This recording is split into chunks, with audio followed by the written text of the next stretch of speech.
बहुत खुशनसीब समझता हूँ मैं खुद को, क्योंकि मैं वो कर पा रहा हूँ ज़िंदगी में जो कुछ मैं करना चाहता हूँ। दिल की सुनते सब लोग हैं, लेकिन करने वाले बहुत कम होते हैं, और उन कुछ चंद लोगों में से एक खुशनसीब मैं हूँ। मैं बात कर रहा हूँ उस काम की जो मैं हफ्ते में 5 दिन करता हूँ, जो कि है एक टीचर का रोल अदा करना। मैं फोटोग्राफी सिखाता हूँ उन बच्चों को जिनको ये सोसाइटी सो कॉल्ड नॉर्मल नहीं मानती। वो बच्चे जिनको हम लोग डिसेबल्ड, हैंडीकैप्ड, मेंटली रिटार्टेड ऐसे वर्ड्स बोल देते हैं, जिनको हम लोग किसी काम का नहीं समझते। उनके साथ में फोटोग्राफी प्रैक्टिस करने का, उनको सिखाने का एक्सपीरियंस ले पाता हूँ, और ये बहुत ही बड़ी खुशनसीबी है मेरी। अच्छा, इसी दौरान क्या होता है कि अक्सर आस पड़ोस के लोग कुछ ऐसे सवाल पूछ लेते हैं कि जिनके जवाब आपके पास इमिजिएटली नहीं होते, लेकिन वक्त रहते मिल जाते हैं। कुछ दिन पहले की बात है कि मैं ऑनलाइन अपनी क्लासेस कर रहा था, और एक फ्रेंड पीछे बैठी हुई देख रही थी मुझे मेरी क्लासेस करते हुए। अच्छा, मैं प्रेफर करता हूँ कि मेरी क्लासेस में जो पेरेंट्स हैं वो भी ज्वाइन करें या सिबलिंग्स ज्वाइन करें, ताकि कभी बाय चांस अगर मैं ना हूँ, कभी खुदा ना खास्ता मैं ना रहूँ, तो मेरे बच्चों को जो पेरेंट्स हैं वो बता सके कि क्या सही है, क्या गलत है, क्या तरीका है काम करने का। तो ऐसे ही एक क्लास चल रही है जिसमें सारी मॉम्स बैठी हैं, और सारी मदर्स जो हैं वो बच्चों के साथ प्रैक्टिस कर रही हैं। जो कुछ मैं समझा रहा हूँ वो ट्राई कर रही हैं, और यहीं पीछे बैकग्राउंड में मेरी दोस्त बैठी चुपचाप देख रही है। क्लास ख़त्म होने के बाद उसने मुझसे पूछा कि ऐसा क्यों होता है कि तुम्हारी क्लासेस में हमेशा मॉम्स आती हैं, फादर्स को नहीं पड़ी क्या अपने बच्चों की? ये बात सुनकर मैं सिर्फ मुस्कुरा दिया, और इसका जवाब सोचने में मुझे थोड़ा सा वक्त लगा। आज उसके बारे में बात करना चाहता हूँ आप सबसे। Insignificance with Mohit Ahuja. अगर आपने मेरा व्हाट द फ्रेंड्स वाला एपिसोड सुना है तो आप जानते होंगे जुल्फी को। उसका असली नाम गौरव है, गौरव मल्होत्रा, लेकिन हम लोग ने उसको कॉलेज में जुल्फी बुलाना शुरू किया। बहुत ही प्यारा दोस्त है मेरा, बहुत बेकार आदमी है। और बेकार आदमी इसलिए कह रहा हूँ क्योंकि जो हमारे बहुत प्यारे दोस्त होते हैं ना, अक्सर हमारे कॉन्ट्रैक्ट में होता है उनकी तारीफ ना करना। ये हमारा प्यार दिखाने का तरीका है। बुराई उसमें कुछ कोई नहीं है, मुझसे शायद लाख गुना अच्छा इंसान होगा, लेकिन जो मज़ा उसको बोलने में आता है कि वो बहुत बेकार आदमी है, वो सुकून कहाँ कोई छोड़ेगा। तो जुल्फ़ी का मुझे अक्सर फ़ोन आता रहता है पॉडकास्ट के रिलेटेड, जनरली लाइफ के बारे में बातें करने के लिए। कभी ऑफिस से खपा होता है तो बात कर लेता है, कभी घर पे कोई प्रॉब्लम होती है तो बात कर लेता है, मुझसे पूछ लेता है मेरा क्या चल रहा है। तो जुल्फ़ी का उस दिन फ़ोन आया और उसने मुझे बोला कि पता है, इतना अजीब लगता है कि तेरे को मैंने इतनी सारी सीधी उल्टी हरकतें करते हुए देखा है, तेरे साथ लिटरली बड़ा हुआ हूँ मैं, और अब जब तेरा पॉडकास्ट सुनता हूँ लगता है कि यार ये कितना ज्ञान दे रहा है ना, कितना समझदार हो गया है सडनली, और कहाँ हमने तेरे को सारे उल्टे काम करते हुए देखा है। मेरे मन में एक बात आई कि जुल्फ़ी की बेटी का नाम अमायरा है, बहुत ही प्यारी बच्ची है, बहुत बहुत शरारती है और बहुत क्यूट है। तो मेरे मन में एक बात आई कि चल कम से कम उसके सारे अंकल्स में से एक अंकल तो ऐसा है जो समझदारों वाली बातें करता है। ये बात मैंने कभी करी नहीं पहले, लेकिन आपको बताना चाहता हूँ कि आप लोग शायद जानते भी होंगे कुछ कुछ लोग कि पिछला महीना जून जून का जो महीना था वो मेंस मेंटल हेल्थ मंथ था। मैंने बहुत बार सोचा इसके बारे में बात करें, इसके बारे में एक पॉडकास्ट करूं, लेकिन फिर आया कि यार हम मर्दों को ना इतना फ़र्क नहीं पड़ता इन मंथ से। ऐसा नहीं कि मेंटल हेल्थ से हमारा कोई लेना देना नहीं है, in fact we suffer a lot, right. लेकिन जो मेंटल हेल्थ के बारे में बात करने का जो तरीका है, जो सलीका है, जो ज़रूरत हमें महसूस नहीं होती, हमें लगता है कि यार इसके बारे में कौन बात करेगा। और इस रीज़न से सच कहूँ तो मैंने भी पूरा जून निकल गया और मैंने इस बारे में बात नहीं करी। फिर मेरी वो दोस्त जो मेरे घर आई हुई थी और उन्होंने उस क्लास के बारे में पूछा कि फादर्स कभी भी क्लासेस क्यों नहीं अटेंड करते बच्चों के साथ, क्या ये सिर्फ मॉम्स की ड्यूटी है। जब वो सवाल आया तो मुझे एक एहसास हुआ कि एक बहुत ही ज़्यादा थैंकलेस जॉब है इस दुनिया में, वो एक फादर का जो रोल है ना, बहुत ही ज़्यादा थैंकलेस जॉब है। तो मुझे लगा कि इसके बारे में बात करनी चाहिए। ये जो थॉट था ये उसी क्लास से आया जहाँ पे वो क्वेश्चन किया गया कि फादर्स नहीं आते, लेकिन जब मैंने इसके बारे में और सोचा तो मुझे रियलाइज़ हुआ कि काफ़ी कुछ और भी है इसमें जिसके बारे में ना हम लोग या तो बात नहीं करते या जानते नहीं है या जानबूझकर कई बार उसको इग्नोर कर देते हैं, आया गया कर देते हैं। And that is something which comes to us from our fathers. जो हम कहते हैं ना कि अरे हम मर्द लोग ये मेंटल हेल्थ वगैरह की बात नहीं करते आपस में, ये भी ना कहीं हमारे जितने भी जो हमारे पिताजी हैं, हमारे वालिद हैं, हम सबके फादर्स हैं रिस्पेक्टिवली, सबके अपने अपने जो फादर हैं, कहीं ना कहीं ये थॉट प्रोसेस भी उधर से ही आता है, क्योंकि हम उनको देखते हैं बहुत कुछ झेलते हुए, बहुत कुछ करते हुए। मैं अपने स्कूल का एक किस्सा सुनाता हूँ। मेरे एक टीचर होते थे, ट्यूशन टीचर होते थे, सुमित भैया। सुमित भैया was famous for hitting the kids. और मैं नोटोरियस नहीं, फेमस बोल रहा हूँ क्योंकि हम सबको पसंद था कि वो मारते थे, वो बहुत मारते थे, लेकिन पढ़ाते भी बहुत अच्छा थे। और ये बात सारे पेरेंट्स को पता थी, सारे स्टूडेंट्स को पता थी, और हम लोग जानते थे कि वो आपकी पिटाई कर सकते हैं, आप करेंगे ही करेंगे।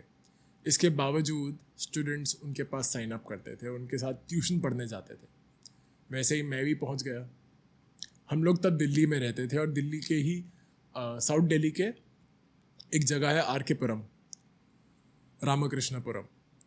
आर के पुरम में मेरा स्कूल था, और वहीं पर सुमित भैया ट्यूशन पढ़ाते थे। पास में एक मार्केट थी, वहाँ पे उनका घर था, और वहाँ वो ट्यूशन पढ़ाते थे। और अक्सर जो मेरा बैच था, हमें साइंस की ट्यूशन सुबह पढ़ाई जाती थी, तो हम लोग स्कूल से पहले सुबह 6 बजे 7 बजे पहुंच जाते थे, और स्कूल शुरू होने से पहले हम एक ट्यूशन की क्लास करके फिर स्कूल जाते थे। मेरी अपनी क्लास के 4-5 लड़के थे उस बैच में, सुमित भैया से पढ़ने वाले। और सुमित भैया की खासियत ये थी कि वो नए नए तरीके ईजाद करते थे पीटने के आपको। कभी तो बैडमिंटन उठा लाते थे, कभी टेलीफोन की तार, कभी डाइस होता है ना जिससे हम लोग लूडो, सांप सीढ़ी ये सब खेलते हैं, कभी कभी वो ले आते थे। मुझे आज भी याद है, एक बार उन्होंने टेस्ट लिया था, और मेरा एक दोस्त जो बिल्कुल पढ़ के नहीं आया था, उसका 6 आ गया था, और वो बिना पिटे चला गया था, जबकि उसका पूरा एग्ज़ाम बेकार हुआ था। और मेरा जो सरप्राइज टेस्ट था उसी के साथ मैंने भी दिया था। मैं पूरी प्रिपरेशन के साथ गया था, मुझसे बस एक स्पेलिंग मिस्टेक हुई और मेरा डाइस पे 6 नहीं आया। तो जब 5 आएगा तो 5 पढ़ेंगे, 4 आएगा तो 4 पढ़ेंगे, जहाँ 6 आ गया वहाँ आप माफ़ हो। और मैं तब तक पिटता रहा जब तक मेरा 6 नहीं आया for a simple spelling mistake. शायद ये इंसेन भी लगे लोगों को, हमें मज़ा आता था। और उन ज़मानों में ये नॉर्मल बातें होती थी, आज से कुछ 15, 18, 20 साल पहले। आजकल के बच्चों को क्या पता मार खाना क्या होता है, उसका भी एक मज़ा होता था। मुझे याद है सुमित भैया ने एक बार एक स्टिक मंगाई थी जिसको वो संटी बोलते थे। अब मुझे नहीं पता, फाइबर की एक स्टिक होती है शायद। वो बोलते थे कि अब संटी से मार पड़ेगी, और वो संटी ने एकदम सट करके लगती थी, बहुत जोर की लगती थी, और डर लगता था कि यार संटी से ना मार पड़े, सुमित भैया थप्पड़ मार ले, गुजा मार ले, लेकिन संटी से ना मारे। तो मैंने एक बार आकर के घर पे बताया पापा को, पापा आपको पता है आजकल ना सुमित भैया संटी से मारते हैं। आप कहते संटी क्या होती है? मैंने कहा है एक फाइबर की स्टिक, बताऊंगा आपको कभी। अब हुआ यूं कि कुछ दिन बाद ट्यूशन जाते हुए मेरा साइकिल से एक्सीडेंट हो गया, मेरा राइट हैंड फ्रैक्चर हो गया। फ्रैक्चर हुआ, जैसे तैसे हम लोग हॉस्पिटल गए, प्लास्टर लगवाया, जो फॉर्मेलिटीज़ होती हैं वो सब करी। लेकिन उसके बाद से हर रोज़ सुबह और शाम को, सुबह स्कूल से पहले ड्रॉप करने के लिए पापा मुझे all the way to R K Puram drop करने जाते थे, ताकि मैं ट्यूशन कर सकूँ और वहाँ से स्कूल चला जाऊँ। और फिर जब शाम को क्लासेस होती थी तो पापा ट्यूशन मेरे को स्कूटर पे बिठा के लेके जाते थे। और उस 1 घंटे की क्लास में जहाँ मैं ऊपर पढ़ रहा होता था, क्योंकि मैं साइकिल नहीं चला सकता था, तो 1 घंटा मेरी ट्यूशन चलती थी और नीचे किसी एक पार्क में पापा वॉक करते रहते थे, इंतज़ार करते थे कि जब मैं फ्री हो जाऊं तो मैं आ जाऊं। एक बार ऐसा हुआ कि पापा ऊपर आए मुझे ट्यूशन पे लेने, और मैंने पापा को बताया, आपको बताया था ना मैंने संटी के बारे में। पापा कहते हैं हाँ। मैंने कहा रुको यहीं पे। मैं अंदर दौड़ के गया और संटी को उठा के लाया। मैंने पापा को बोला अपना हाथ आगे करो। पापा ने हाथ आगे किया और मैंने सट करके पापा के हाथ पे मारी। मैंने कहा देखो लगती है ना। पापा ऐसे धीमे से मुस्कुराए, कहते हाँ थोड़ी सी। बहुत बड़ी बेवकूफ़ी थी ना मेरी। छोटा था मैं, अकल नहीं थी कि उनको भी दर्द होता है। लेकिन कैसे मुस्कुरा के झेल गए वो इस बात को। मुझे उनको मैंने हाथ पे संटी से मार के दिखाया था ना, सच कह रहा हूँ, अपने दिल में ना वो चोट मुझे आज भी लगती है। मुझे आज भी दर्द होता है सोच के कि मैंने क्या किया उनके साथ। कहाँ वो मेरे लिए 1-1 घंटा नीचे पार्क में घूमते रहते थे कि मेरी ट्यूशन अच्छे से हो जाए, मैं पढ़ लूँ ढंग से। जब मैं स्कूल में नोट्स नहीं बना के लाता था तो पापा मेरे दोस्तों के पेरेंट्स को फ़ोन करते थे, दलीलें करते थे कि इसको ज़रा नोट्स दे दो, क्योंकि मुझे शर्म आती थी बोलने में। कितनी थैंकलेस जॉब होती है ना, हम लोग सोचते भी नहीं है इसके बारे में। बहुत आसानी से आया गया कर देते हैं एक फादर के रोल को, और सोचते नहीं हैं कि कितना ज़्यादा स्ट्रगल है। सोचिए ना, मैं अब जब कभी जुल्फ़ी के बारे में सोचता हूँ, बहुत सारे ऐसे लोग होंगे जो इस पॉडकास्ट को सुन रहे हैं जिनको एक बाप का साया शायद नसीब ना हुआ हो, किसी के डैड एक्सपायर कर गए, किसी की सिंगल मदर है। उस केस में जो मॉम्स रोल अदा करती हैं उनको भी मेरा salute, because playing the role of a father and a mother is tough. और वो मैंने अपने दोस्तों के साथ देखा है होता हुआ। बहुत मुश्किल रोल होता है ना फादर का। आपने कितने लोगों से सुना होगा, या आप खुद भी बोलते होंगे, लेकिन आपने दूसरों को भी बहुत बार टीवी पे, फिल्मों में, या नॉर्मल अगर आपके फैमिली डिस्कशंस या फ्रेंड्स में डिस्कशंस होते हैं, आपने अक्सर लोगों को बोलते हुए सुना होगा कि यार पता नहीं पापा करते कैसे हैं। हमें पता था कि पापा के पास उतने पैसे नहीं हैं, लेकिन उन्होंने हमें वो सब आराम दिए, वो सारी लग्जरीज दी जो शायद वो अफोर्ड भी नहीं कर सकते थे। शायद उनकी हैसियत भी नहीं थी उन लग्जरीज को लाने की। ये सबके फादर ने किया है ना। और जब वो नहीं कर पाते तो वो जो जख्म है, वो जो रिग्रेट है, वो इतना ज़्यादा भर जाता है उनके अंदर कि आप सोच भी नहीं सकते कि उनको ज़िंदगी भर वो जख्म खाता रहता है। मेरे बाकी के कजिन्स जहाँ पे वीडियो गेम से खेलते थे, या उनके घर पे केबल टीवी होता था उस ज़माने में, हमारे पास ऐसा कुछ नहीं होता था। और मेरे डैड आज भी अक्सर कभी जब बात होती है, पापा मुझे बोलते हैं कि मेरे को ना बहुत बड़ा रिग्रेट है कि मैंने बहुत बार जो चीज़ें तुम चाहते थे, डिज़र्व करते थे, मैंने तुम्हें नहीं दी। और यहाँ हम हंसकर हर बार उनको ये बोलते हैं कि पापा अच्छा हुआ आपने नहीं दिया, क्योंकि आपने नहीं दिया इसलिए हम उन चीज़ों को वैल्यू कर पा रहे हैं। अगर आपने हमें वो सब कुछ दे दिया होता, अगर आपने इतनी आसानी से सब कुछ दे दिया होता कि हम हाथ फैलाएं, हम डिमांड करें और मिल जाए, तो कहाँ मज़ा आएगा ज़िंदगी जीने का। आपने बहुत ही ज़्यादा उम्दा परवरिश करी है हमारी, आपने हर चीज़ की एक वैल्यू सिखाई। लेकिन ये बातें उनको कहाँ समझ में आती है। उनको तो बस ये समझ में आता है कि मैंने क्या नहीं किया, कहाँ मैं फेल हुआ। सोचिए ना, हम जब भी खाने की बात करते हैं अक्सर मॉम्स के बारे में जिक्र आता है ना, कि माँ के हाथ का खाना। फिल्मों में, टीवी पे, डिस्कशंस में, शायरों में, महफिलों में अक्सर सुना है माँ के हाथ का खाना। अभी जब मैं बॉम्बे में बैठा हूँ और मेरे पेरेंट्स हिमाचल में हैं, मुझे पता है कि जो चक्की है जहाँ से हम ताज़ा गेहूँ पिसवा करके आटा लेकर के आते हैं, वो चक्की दूर है हमारे घर से, 15-1 मिनट का वॉक है। मुझे माँ के हाथ के खाने की याद आती है, लेकिन अब ये भी एहसास होता है कि उस चक्की से ना, जब मैं नहीं होता तो पापा वही 3 किलो, 5 किलो, 10 किलो जितना भी आटा होता है वो खुद उठा के लाते हैं। ऐसा नहीं है कि उनके पास ऑप्शन नहीं है। हमने उनको बताया कि आप किसी के साथ चले जाओ, कैब कर लो, कोई बाइक वाला पकड़ लो, हमने कॉन्टैक्ट्स भी दिए हैं उनको, लेकिन वो सोचते हैं कि जो 2 पैसे बच जाए, और वो 2 पैसे बचाने किसके लिए? हम जैसों के लिए, हम नालायकों के लिए जो उनके हाथ पे संटी मार के सोचते हैं कि पता चला कितना दर्द होता है। बहुत ही ज़्यादा थैंकलेस जॉब है ना। मैं उस क्लास के बारे में सोचता हूँ जिसमें मेरी फ्रेंड ने क्वेश्चन करा, लेकिन कोई ये नहीं सोचता कि कभी तो वो आए भी होंगे ना।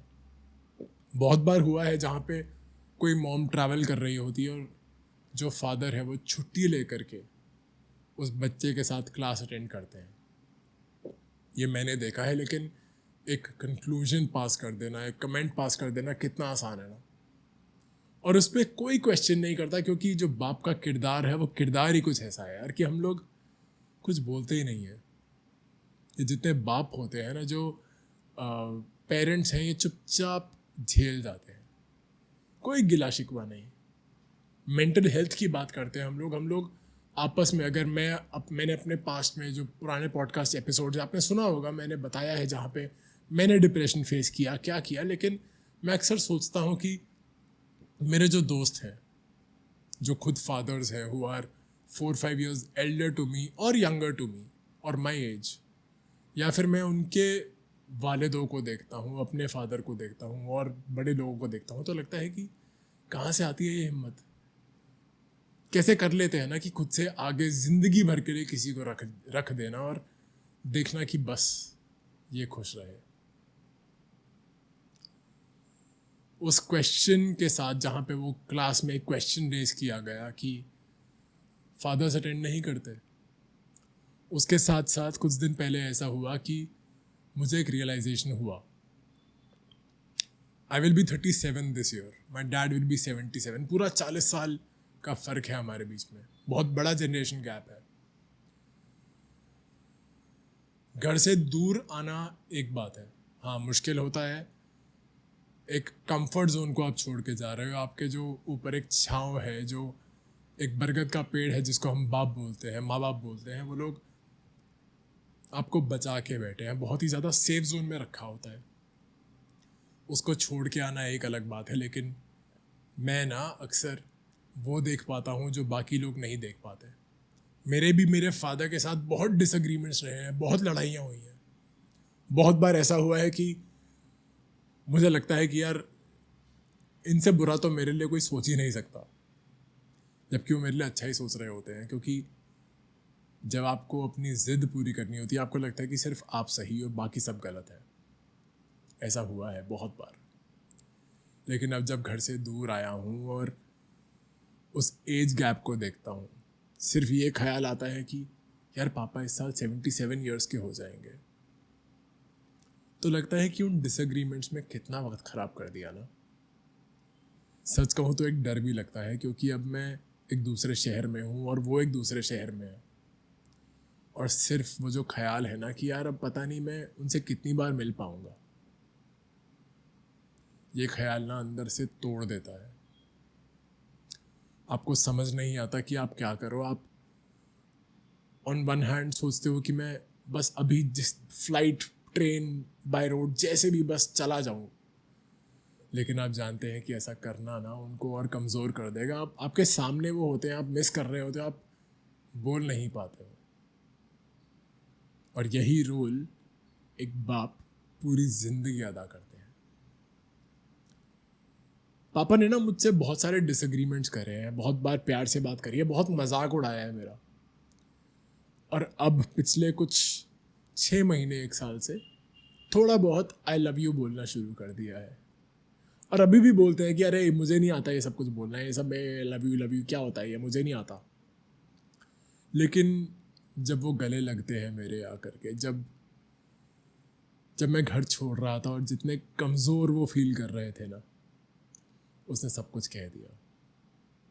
तो आज मैं आपको सिर्फ इतना कहना चाहता हूँ कि अगर आप के फादर आपके पास हैं तो उनका शुक्रिया अदा करें, उनके साथ जितना हो सके वक्त बिताएं। माओ को ना हम ग्लोरीफाई करते हैं, और वो ग्लोरिफिकेशन लाजमी भी है, सही भी है, कुछ गलत नहीं है उसमें। लेकिन फादर्स भी वो बिल्कुल डिज़र्व करते हैं। इसके लिए हमें किसी फादर्स डे की, किसी स्पेशल दिन की ज़रूरत नहीं है। सच बताऊँ तो आपके फादर को बिल्कुल फ़र्क भी नहीं पड़ता कि फादर्स डे कब आता है और कब नहीं आता। मैं बता सकता हूँ क्योंकि मेरे फादर को भी फ़र्क नहीं पड़ता इस चीज़ से। लेकिन ये बात साथ के साथ बता सकता हूँ कि उनको सिर्फ आपके सक्सेस से, आपकी खुशी से फ़र्क पड़ता है। आप जितने ज़्यादा खुश रहेंगे ना, उतना ज़्यादा आपके पिताजी, आपके वालिद जीतेंगे ज़िंदगी में। तो कोशिश कीजिए खुश रहने की, उनको खुश रखने की, उनके साथ एक रिलेशनशिप ऐसा बना लेने की, ऐसा रिश्ता कायम करने की कि वो फ़ख्र करें आप पे। और अगर आप खुद एक फादर है तो आप ऑलरेडी बहुत ही ज़्यादा बढ़िया रोल अदा कर रहे हैं, ये मैं जानता हूँ। और आपको सिर्फ इतना बताना चाहता हूँ कि खुद को ना डाउट मत कीजिए। पेरेंट्स की आधी से ज़्यादा ज़िंदगी खुद को डाउट करने में निकलती है, ये मैं जानता हूँ क्योंकि मैं पेरेंट्स से on a daily basis deal करता हूँ। तो खुद को डाउट मत कीजिए। एक बाप का रोल बहुत मुश्किल होता है, बहुत one of the toughest roles है, लेकिन आप इसको बखूबी निभा रहे हैं।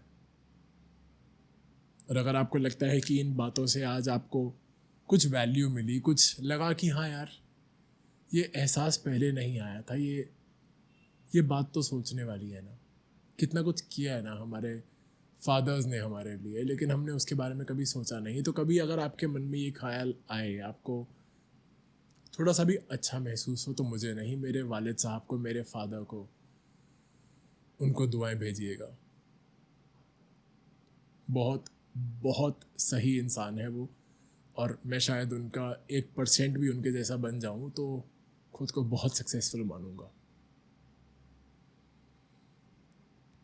मैंने कहीं पढ़ा था, अब्बास ताबिश साहब का एक शेर था कि मुद्दत के बाद ख्वाब में आया था मेरा बाप, मुद्दत के बाद ख्वाब में आया था मेरा बाप, और उसने मुझसे इतना कहा कि खुश रहा करो। ये कहते हुए मेरा गला भर आया, लेकिन सच्चाई यही है कि हमारे जो फादर्स हैं ना, वो हमारे सबसे अच्छे दोस्त बनना चाहते हैं और बस ये चाहते हैं कि हम खुश रहें। सोचिए ना, हम कब थोड़ी सी दिल्ली वाली लैंग्वेज बोल रहा हूँ, लेकिन जब हमें भूख लगती है तो हमें माँ की याद आती है, लेकिन जब कहीं फंस जाते हैं, जब हमारी सो कॉल्ड फटी होती है, तो अक्सर बाप की याद आती है। तो अपने पिताजी को जोर की एक झप्पी पाइएगा आज, और आप खुद अगर एक फादर हैं तो अपने हाथ से अपना खुद का कंधा थपथपाइए और बताइए खुद को कि आप बिल्कुल ठीक ट्रैक पर चल रहे हैं और बहुत बढ़िया कर रहे हैं। खुश नसीब हूँ मैं, ये सारी बातें कर पाता हूँ आपसे। आगे भी चलती रहेंगी। ख्याल रखिए खुद का, खुद की मेंटल हेल्थ का, और जैसे कि वो शेर में था कि बस खुश रहा करो।